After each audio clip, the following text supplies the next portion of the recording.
I've seen footage of you interviewing the Spider-Man Far From Home cast. I ate my heart out in jealousy. Oh my God, that looks like the most fun thing you could ever do. Well, you know what? Let's start there. Was it a fun thing to do, or were you were your heart in your throat, and that it's a fun thing to have remember having done? It is one of the most stressful experiences of my life because I do like for geek culture stuff. I do a lot of like commentary and like that side of things. I don't do straight interviews as frequently except during conventions, which is like a whole different ballgame because everybody's kind of like, we've been here for a million years and we're never going to leave this convention. We're all in it together. A junket is a very, very different experience. They flew us into London, which was amazing, but you're in London for like 48 hours and it's like packed schedule and and these poor cast members are sitting in a room just talking to people 5 minutes at a time for like 9 hours a day. And it's like this wild experience where it's still also like really cool because also I wrote a book associated with the movie, which is part of the reason I got to go do it. I wrote a tie-in novel to Spider-Man Far From Home called Peter and Ned's Ultimate Travel Journal, which is the coolest thing I've ever done because Spider-Man is hands down probably my favorite character of all time. And so they send you over and I was like kind of doing double duty both as an author and as the interviewer, and it was just really fun. Like everyone was really nice. I had interviewed Jacob Batalon at Comic-Con a year earlier or year and a half earlier, 2017 maybe. And he remembered me because he's the nicest person ever. So that was really nice. I don't know if he remembered me or my glasses, but he remembered something. Take it, whatever it is. I know, right? He was like, hey, I know you. And I was like, do you? Are we friends? Because I'm telling everyone we are from now on. I was actually way more stressed out. Meeting the main cast was super exciting, of course, because they're all amazing. But I was super stressed out about meeting Jake Gyllenhaal and Samuel L. Jackson. Like, I watched Donnie Darko, I think 3 times in a row when I turned 18. I was like, this is like the deepest movie I've ever seen in my life. And so I was really, really freaking out about having to sit across from Jake Gyllenhaal and be coherent and like be a person who can speak sentences. But you have like crush feelings for him or just fan feelings about Donnie Darko? He's it's funny because it's one of those things like you don't expect to, like, if I had told my 18-year-old self that, in however many years you're going to be interviewing this person as part of your professional life, I think she would have fainted. So I was like very nervous because of that association, that very strange kind of like, I knew like I was excited about you when I was young and it was like a formative moment.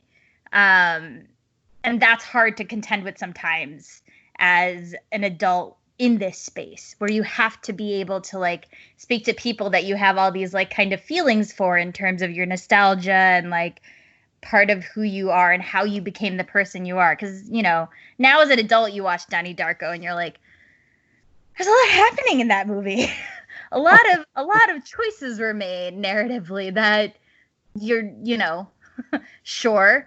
But as a kid, you're like, oh, this is the coolest thing I've ever seen. And it's going to inform the artistic choices I make for probably quite a few years. So that was just a really interesting place to be in. I did make him laugh. Mad World over every video you made. Very cool. I'll put on my like Drive Through Records t-shirt and just be sad. No, I did make him laugh once during the interview, which was like a very big deal for me. And Samuel L. Jackson also was like super, super cool and super nice, but I embarrassed myself at the end, which was a good story. It's very charming, but at the time I was so mortified. I like thanked them for the interview and then I stood up and I hit my head on the boom mic. And Jake leaned forward. He was like, oh, and I apologized by saying, sorry, first junket, as if that was a reason for me to lose my like bearings. And he laughed so hard he bent over in his chair and I like ran out of the room. That was your first ever junket with the Spider-Man cast? Yep. First ever junket. You didn't like warm up with some indie movie or? First junket, and I was like messaging all the like freelance friends I have to be like, are you going? Are you going? Are you going? And everyone's like, I'm not going. So I didn't even know anyone else who was going to be there. But it was so cool. It was a fun experience. It is like literally you sit outside, the publicist is like, you have 2 minutes, go in. And then there's someone sitting in the corner like, go, go, go, go, go, like twirling their finger at you to be like, get your questions out. Okay, wrap it up. And you're like, oh my God. Okay, so there's not really a lot of time to be like, Samuel Jackson, Unbreakable changed my life. Let me tell you. Because no.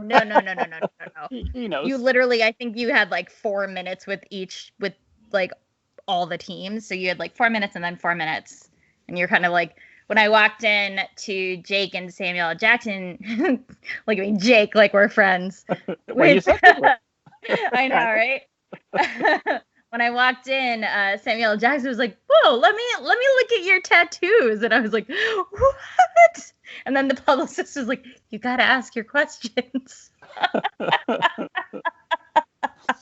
So did you walk in there with all the questions carefully prepared and memorized for just such a... I had cards.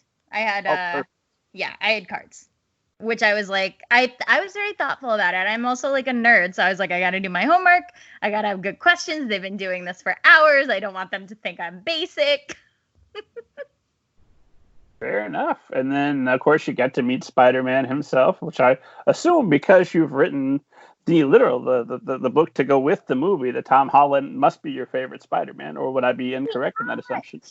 I thought he was great. I really like his iteration of Peter Parker a lot. I think it's very funny because my favorite Spider-Man is actually like the PS4 Spider-Man game. I think has hands down my favorite version of Spider-Man that exists in media outside comics, because my favorite is the kind of like mid-20s, like doesn't have his crap together, like makes a lot of bad decisions. That's my favorite Peter Parker because I find him to be someone that I can identify with very heavily. But that said, Tom Holland, I think, is just such a sweet Peter Parker. Like he's kind of the straight man in the Marvel Cinematic Universe, which I think is very funny because Spidey's such like a quip master. And it was something they kept telling me in my edits for the book where they were like, no, this is not that Peter. Like, you have to remember which Peter you're writing. And I'm like, oh, right. But I thought Tom Holland was great. And he was, of course, like, he's such a baby. And I'm a grown adult. So, like, I walked in and he was using the restroom when I came into the room. And he comes out of the restroom and he, like, shakes my hand. He was like, hi, I'm Tom. I was like, ah!